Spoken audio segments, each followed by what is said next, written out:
ሰላም ጤና ይስጥልን የአንቱ ቤተሰቦች እንደምን አላችሁ? በዛሬ ቪዲዮአችን ስለ 16 ሚስቶችና ከ144 በላይ ሚስቶች ስላሉት አንድ ታንዛኒያዊ እናያለን ማለት ነው። ቤተሰቦቻችን ቪዲዮ ላይክ፣ ሰብስክራይብ እና ሼር እያደረጋችሁ ወዳጅነታችንን እንድናጠናክር እንጠይቃችኋለን። እንግዲህ ይህ ታንዛኒያዊ ሙዜ ይባላል። ከ16 በላይ ሚስቶችና ከ144 በላይ ልጆችና የልጅ ልጆች በአጠቃላይ ከ160 በላይ የቤተሰብ አባላትን የሚመራ ሰው ነው።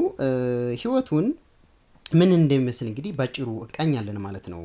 እንግዲህ በታንዛኒያ ብዙ ጎዳናዎች ላይ ይህ ሰው ሲዟዟር ወይም ደግሞ ሲንቀሳቀስ ብዙ ጊዜ ይታያል። ምክንያቱም ከ160 በላይ ቤተሰቦችን የሚመራው እሱ ስለሆኑ ማለት ነው። ሚስቶቹ በተለያዩ የግብርና ስራዎች ላይ እየተሰማሩ ናቸው። የልጅ ልጆቹም በተመሳሳይ ሁኔታ ማለት ነው። እንግዲህ ሙዜ ቤተሰቡን የሚመራበት መንገድ፣ ችግር ሲፈጠር የሚፈታበት መንገድ የራሱ ስልቶች እንዳሉት ታሪኩ ያስረዳል ማለት ነው። ሴት ልጆቹ ውሃ በመቅዳት እንደዚሁም ደግሞ የተለያዩ የቤት ስራዎችን በመስራት ብዙ ጊዜ የቤት ስራዎችን በመስራት ቤት አካባቢ ሰፈር አካባቢ ይኖራሉ ማለት ነው። ቤቶቹ ሚስቶቹ ማለትም 16ቶቹ ሚስቶች የራሳቸው የሆነ መኖሪያ ቤት እንደዚሁም ደግሞ ኪችን ምግብ የሚሰሩበት ቤት እንዳላቸው፣ ነገር ግን አንዷ ቤት ሂዳ ደግሞ መስራት እንደማትችል ከመካከለኛ እድሜ ከ18 እስከ ትልልቅ ሚስቶች ወይም ደግሞ በእድሜ ገፋ ያሉ ሚስቶችም እንዳሉት ታሪኩ ያስረዳል ማለት ነው። 16ቶቹ ሚስቶቹ እንግዲህ የሱ ሚስቶች በመሆናቸው ደስተኛ ናቸው ማለት ነው። መንደሩ እሱ የሚኖርበት የሚስቶቹ መንደር ማለት ነው ራሱን የቻለ አንድ ግዛት ነው። እንግዲህ ይህንን የህይወት ዘይቤ የጀመረው ይህ ሰው አባቱ ብዙ ሚስቶችን አግብተህ ራዕይን ወይም ደግሞ ጉዞዬን አስቀጥል ብሎ ሰውየውን እንደነገረው ታሪኩ ያስረዳል ማለት ነው። አንድ ሚስት አንድ ቤት አላት የሚል ህልም አለው። እንግዲህ አንድ ልጅ በቂ አይደለም፣ ከአንድ ልጅ በላይ መውለድ አለብኝ ብሎ ህይወትን የጀመረው ሙዜ በ1961 ዓ.ም የመጀመሪያ ሚስቱን አግብቶ ከዛ በኋላ 5ቱን ሚስቶቹን አባቱ እንደዳረውና በአጠቃላይ ግን 20 ሚስቶችን እንዳገባና በዚህ ሰዓት 16 ሚስቶች እንዳሉት ታሪኩ ያሳያል ማለት ነው። ሙዜ ሁሉንም ሚስቶቹን የማስተዳደር ኃላፊነት አለበት። አሁንም ማግባቱን እንደቀጠለ ነው ማለት ነው። ሚስት ማግባት ካለበት ማግባቱን እንደቀጠለ ነው። የሚገርመው እዚህ ጋር 7ቱ ሚስቶቹ እህትማማቾች ናቸው ማለት ነው። አንዷን መጀመሪያ ገባት፣ ጥሩ ባል እንደሆነላት ለእህቶቿ ትነግራቸዋለች። እንግዲህ ተከታይ 6 እህቶቿ እየመጡ አግብተው ከተመሳሳይ አባትና እናት የተወለዱ 7 ሚስቶች እንዳሉት ታሪኩ ያስረዳል ማለት ነው።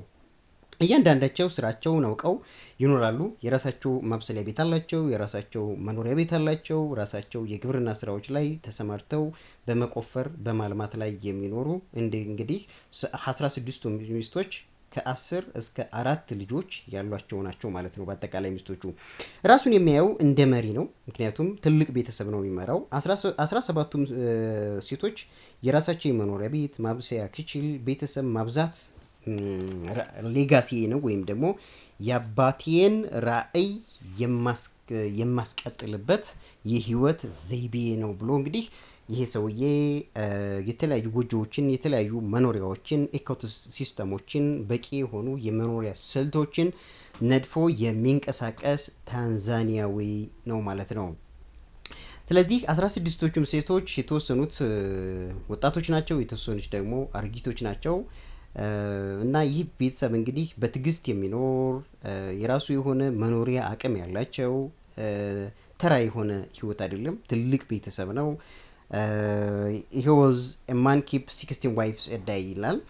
እንግዲህ ይሄ ሰውዬ የተለያዩ ጉዳዮች ሲኖር፣ ግጭቶች ሲኖሩ በሚስቶቹ መካከል እንግዲህ እየሰበሰበ እያንዳንዳቸው ጉዳያቸውን ለሙዜ ይናገራሉ። በዛ መሰረት ስብሰባ እየጠራ ወይም ደግሞ ትልቅ የቤተሰብ ውይይት እየጠራ ይኖራል ማለት ነው። እንግዲህ የሰውየው ታሪክ የሚጀምረው እንዳልኳችሁ አባቱ የኔን ራዕይ አስከትል ብሎ በልጅነቱ የነገረው መሆኑንና አባቱም ደግሞ ከ5 በላይ ሚስቶች እንዳገባ በነገረው መሰረት 16 ሚስቶችና ከ104 በላይ ልጆች እንደዚሁም ደግሞ ተጨማሪ የልጅ ልጆች እንዳሉት ታሪኩ ያስረዳል ማለት ነው። ፋሚሊ እንግዲህ በዚህ መሰረት ሙዜ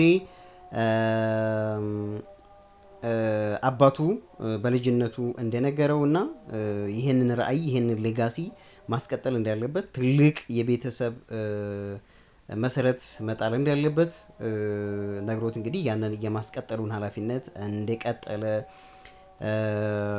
ይናገራል ማለት ነው።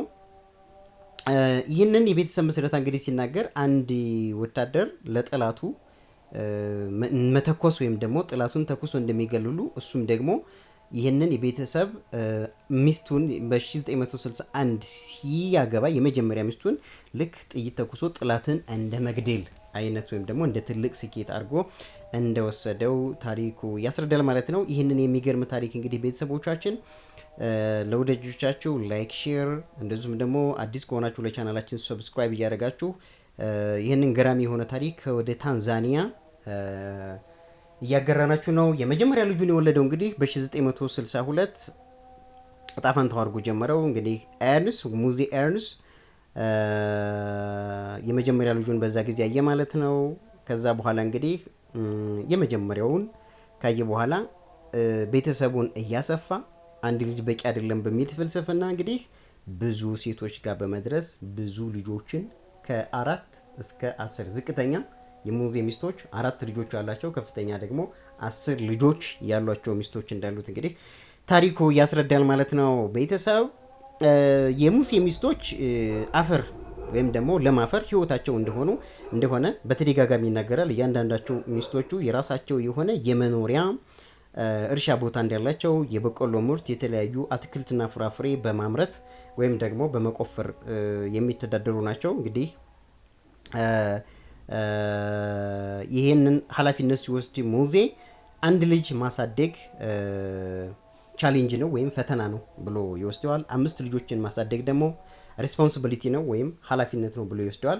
104 ልጆችን ማሳደግ ግን ኤምፓየር ነው ወይም ደግሞ ትልቅ የሆነ ግዛት ነው ብሎ ነው የሚወስደው ማለት ነው። ስለዚህ ይሄ ትልቅ የሆነ የቤተሰብ ግዛት ወይም ደግሞ ኪንግደም ይለዋል እሱ። ኪንግደሙ ግዛቱ ማለት ነው። ልክ ዩናይትድ ኪንግደም ወይም ደግሞ የሆነ የተለያዩ ንጉሶችን ጠርተን ኪንግደም እንደምንለው አስተዳደራዊ ስርዓት የራሱ የአስተዳደራዊ ስርዓት ያለውም ስለሆነ ኪንግደም ቢባል ራሱ የቤተሰብ አይበዛባትም ማለት ነው። እንግዲህ የዚህ ሰውዬ እንግዲህ 104 ልጆችን ማሳደግ ሪስፖንሲቢሊቲ ነው ወይም ደግሞ ትልቅ የሆነ ግዛት ነው ብሎ ይወስደዋል ማለት ነው። ፋሚሊ ይህንን ገራሚ የሆነ ቪዲዮ እንግዲህ ወደ አሜሪካን ሀገር ብንወስደው አሜሪካን ሀገር ወይም ደግሞ አውሮፓ ሀገሮች አደግ ሀገሮች የሚባሉት ከአንድ በላይ ሚስት ማግባት ትልቅ ነውር አድርገው ነው የሚወስዱት። ነገር ግን አፍሪካ ውስጥ ይሄ ነገር በተደጋጋሚ የሚታይ ተግባር ሆኖ እናገኘዋለን ማለት ነው። ቤተሰቦቻችን በቀጣይነት ምን አይነት ቪዲዮ እንስራላችሁ በኮሜንት ሴክሽን ላይ አሳውቁን። ይሄ ቪዲዮ ደግሞ ለሌሎች ሰዎች ምናልባት አስተማሪ ሆኖ ካገኘ ነው ወይም ደግሞ ገራሚ ሆኖ ካገኘ ነው ሼር እናድርገው። መልካም ጊዜ ይሁንላችሁ ፋሚሊ።